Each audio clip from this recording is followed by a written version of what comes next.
running kunwari, pero TikTok talaga. O ayan na si Lena naman, takbo kunwari, pampapawis daw. Pero ang totoo, may naispatan na namang pagkain si Inday Lea. O, tingnan nyo. Ayun na nga. Wala pang 5 minutes na tumatakbo. Biglang may naramdaman sa tiyan. Si Inday Lea.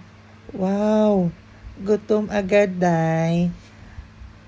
Ayan na, naghahanap daw siya ng healthy options pero ang ending, sausage lang in order niya. O ayan na, balance daw. Takbo habang naghihintay ng order. Pampapawis, guilt sa cheat meal.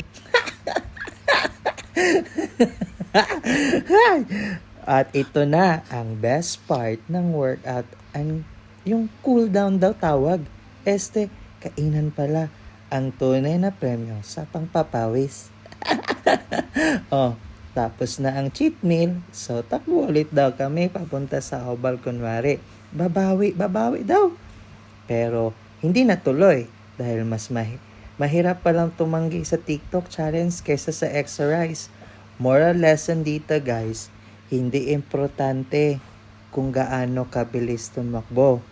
Ang mahalaga, may TikTok content ka bago umuwi.